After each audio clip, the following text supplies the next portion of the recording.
Copycat Meghan Markle is currently going through yet more humiliation when it was revealed that she had stolen Pamela Anderson's cookery series in plain sight.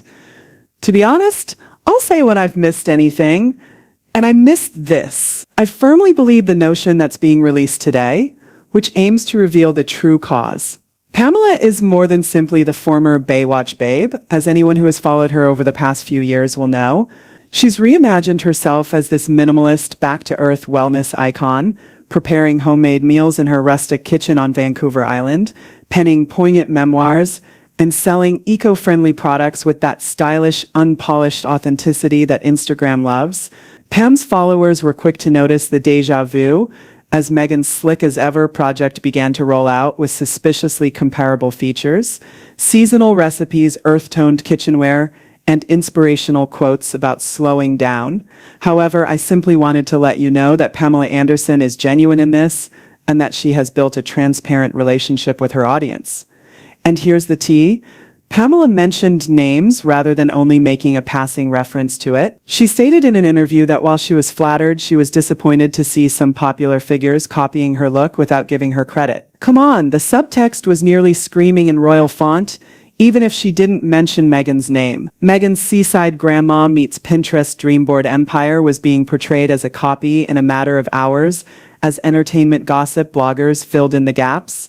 Accusations of copying are nothing new to Meghan. Do you recall the launch of her podcast Archetypes, which included glossy feminist branding and notable similarities to a number of other women's interview shows? Or when another charitable storytelling initiative was curiously replicated in her Netflix documentary series Live to Lead. Pamela is a different animal, although she tends to play the great minds think similar card. Pamela Anderson, pop culture princess in her own right, has perfected the art of self-reinvention without the aid of PR whiz or palace connections. This is not some anonymous Twitter critic or tabloid hack, and it's at the worst possible time. Meghan's new Netflix First Look deal isn't exactly brimming with guaranteed paychecks, and it's already being derided as a downgrade from her previous. To demonstrate that she can create a standalone brand apart from the royal narrative, her as-yet unnamed business must succeed. However, Pamela's shadow has raised more questions. Does Meghan truly have her own creative vision, or is she merely referring to the mood boards of other ladies as inspiration? Meghan Markle has uploaded more images that plainly demonstrate that knockoff, copycat, or whatever you want to call it. It's juicy here because Pamela didn't even need to push hard for the story to blow up. But can you believe she's been so? For weeks, the internet has been subtly complaining about Meghan's brand launch, saying that each product seems a bit too prefabricated. What is her signature jam? Etsy is filled with the sounds of innumerable artisan spreads. The subdued, heavily linen-based styling, an exact replica of Gwyneth Paltrow's Goop style from around 20. People even remarked, "Wait, haven't I seen this exact kitchen somewhere before?" in response to the debut photos. Naturally, Meghan's inner circle is frantically trying to spin it. According to one outlet, Meghan's business is truly her, and any resemblance to other brands is just coincidental, according to a source close to the Duchess. Translation, who is also her most devoted PR contact. The issue is that Meghan's advertising content has been found to replicate words from Pamela's own cookbook and blog entries, which cannot be explained by chance. Yes, Meghan's staff copied certain romantic farm-to-table lines almost verbatim, as evidenced by receipts, screenshots, dates, and even cached pages from Pam's website, according to social media detectives. How much of a copy did you think With Love Meghan was of your show? Pamela's Cooking with Love on a scale of 1 to 10. According to several articles, these two shows were remarkably similar. 1. I didn't. No, you didn't. 1. On a scale of 1 to 10. You didn't notice any parallel. I mean, I didn't create cooking shows, but I didn't really look. She's simply doing her thing after all. Pamela, for her part, is doing what only a genuine PR-savvy celebrity can do, being tactful in public but manipulating in private. Though she is protective of the work she has created from the bottom up, she tells interviewers that she is pleased to inspire others. From the beginning, the term is a clear jab at Meghan's carefully manicured persona, which critics claim was created in a glitzy Montecito bubble with a group of stylists, ghostwriters, and brand strategists. For an audience that is already skeptical of the Sussexes' self-fabricated story, Pam's suggestion that Meghan hasn't earned the authenticity she's peddling strikes a deep chord. They're trying to make money, and I firmly believe that they have a messianic mentality. They believe that publishing content, even if it doesn't necessarily garner the sort of views, is part of the do-good repertory, not to mention that Pamela isn't the only rival of Meghan Goop, Kourtney Kardashian's Poosh,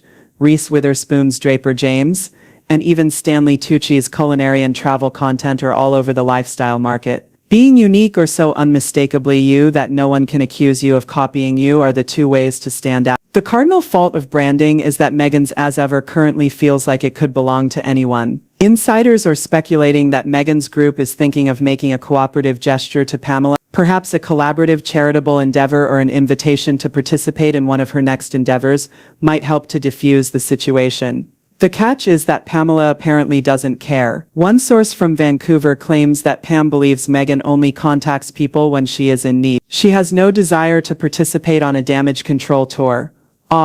And don't believe that Meghan's supporters are saving her. It's difficult for even the most ardent Sussex fans on Twitter to defend this one. The Pam's just envious approach has been tried by a few, but it's not working. Pamela's brand is doing really well. Her Netflix documentary received great reviews, and she is well liked in activist circles. Meghan needs the association, not the other way around, if anything. Cooking with Love, Meghan's Love from Meghan is the title. As you are aware, Pamela's came out on October 20. How all of this relates to Meghan's entire Hollywood strategy or lack thereof is what's truly crazy. Shelved Netflix animations, the Spotify debacle, the Netflix downgrade, and the lackluster reception for her children's book Meghan Needs a Win. She most likely believed that this was the crucial turning point for a successful, long-lasting brand that would endure even if the public lost interest in the royal drama. However, As Ever runs the possibility of being regarded as the project that revealed Meghan to be more of a copycat than a creator, rather than as her pivotal moment. If Pamela's criticism is accepted, what Meghan does next will be revealing. Is she doubling down on her claim that As Ever is exclusively hers? To set herself apart, should she change course and begin incorporating more obviously British royal-related elements? Or does she subtly change her marketing to completely minimize the lifestyle component? Pamela Anderson's charge will follow her around like a particularly Instagrammable cloud no matter what she does. The worst part is still to come. In terms of branding, Pamela didn't simply hit Meghan where it hurt. In terms of believability, she hit her where it hurt. Being accused of being out of touch is one thing in Hollywood. Being accused of lacking originality is a different matter entirely. In a town that appreciates new ideas, even if they are repackaged rubbish, that is the kiss of death. This goes beyond mere rumor. A slow-burning PR catastrophe is developing. Furthermore, it appears like Meghan may need to put up a stronger battle than before to change this narrative before it becomes irreversible. Okay, so this is when Montecito goes from a little awkward to completely panic. According to sources, as soon as Pamela's brief, flattered but disappointed statement made news, Meghan's PR team went into war room overdrive. And by war room I mean a series of hurried meetings with her As Ever creative director, hushed whispers with brand advisors, and frantic Zoom calls to determine just how much of their content would be perceived as, well, borrowed. Because being inspired by someone is one thing. Having receipts that demonstrate your brand is just a Pinterest board of other people's creations is another. Here's the tasty part though. Pamela was out there fretting, while Meghan was busy planning how to minimize the damage. She actually had that effortlessly arrogant composure of someone who knows she has all the cards, and she was leaning into the drama. The following morning, she shared an Instagram carousel of herself in a sun-drenched kitchen, with her hair disheveled, flour on her apron, and jarring homemade jam. The caption?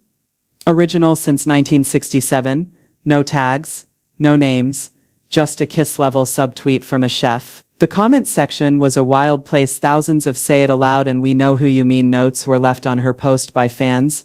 Even some of Meghan's regular supporters said nothing. How can you spin that without appearing guilty after all? The same week, Pamela booked herself on a late-night talk show which was a Hollywood-style maneuver. Naturally, the host guided the discussion toward the idea that imitation is the purest form of flattery. Pam said, well, sometimes it's flattery, with that distinctive sparkle in her eye. Sometimes it's simply indolence. The crowd let up a yell. The video became viral. All of a sudden this was more than simply a dispute over lifestyle branding. It was an intensely cultural event. Meghan's people now despise cultural events that are beyond their control, and things became worse the more they attempted to explain the uniqueness of her brand. The first was the official statement, which stated as usual that Meghan's personal experience and distinct viewpoint serve as inspiration for the brand. The issued a picture of Meghan clutching a porcelain mug that was identical to the one Pamela had offered for sale on her website 2 years prior was featured in the press release. Even a magnifying glass was not necessary for internet detectives. Within hours, side-by-side comparisons were widely shared on Twitter. We attempted to solve it but ended up making it worse. The problem is that Meghan's timing couldn't be worse. That downgrading of Netflix we discussed earlier, it looms like a dark cloud over her head. A first-look arrangement is essentially the friend zoning of the entertainment industry. As Hollywood insiders are already aware, "We'll keep your number but don't expect a ring," is what Netflix is saying. Additionally, Meghan wants her lifestyle business to succeed without that assurance of a terribly. Therefore, Pamela's complaint goes beyond a minor public relations issue. It has the capacity to destroy revenue. This is where it becomes truly soap opera worthy, though. According to rumors circulating behind the scenes, Pamela may not even be the only famous person who believes Meghan has been using their cosmetic supply. According to a reliable source who spoke to a gossip columnist in Los Angeles, a few other prominent figures in the lifestyle industry have noted parallels between Meghan's content and their previous work. However, Pamela is the only person who had the courage to call it out thus far. Hollywood, as you are aware, adores a pile-on. Meghan might end up being known as the lifestyle brand Magpie, who builds her empire from other people's nests, if another celebrity chooses to adopt Pamela's views. In the industry, such kind of label is persistent. Ask anyone who has ever been charged with stealing an album or screenplay idea. Naturally, Meghan has no intention of rolling over. According to the most recent rumors, she is planning a publicity stunt to take back control of the story. Imagine well-known interviews, glitzy magazine covers, and perhaps even a brief documentary on the real beginnings of As Ever. The objective? She presents herself as the misunderstood artist, whose creations have been cruelly made fun of. The worst part is that every PR insider I've spoken to claims that the optics are against her. Because Pamela isn't some anonymous troll or resentful former coworker, she is a well-liked character who has successfully remade herself in a way Meghan fervently hopes to imitate. Genuine, tough, and just the right amount of hip. The general population likes to think Pamela is the real thing. This implies that Meghan is the one left on read in this story if they must choose between Pam and Meghan. In the meantime, all of this has given Pamela a little boost in her career. Since the story surfaced, sales of her lifestyle products are said to have increased. The way her staff is leaning in suggests that she has fresh initiatives in the same direction as Meghan. Meghan's brand is locked in reactive mode. The media is consuming it, and it's working, whether that's true or just masterful trolling. In meetings, Hollywood producers are even beginning to make light of it. When someone mentioned the style of a seaside kitchen at a recent pitch session, another executive chuckled and remarked, "Cool. So Pamela's or Meghan's version," according to one insider. That is cruel.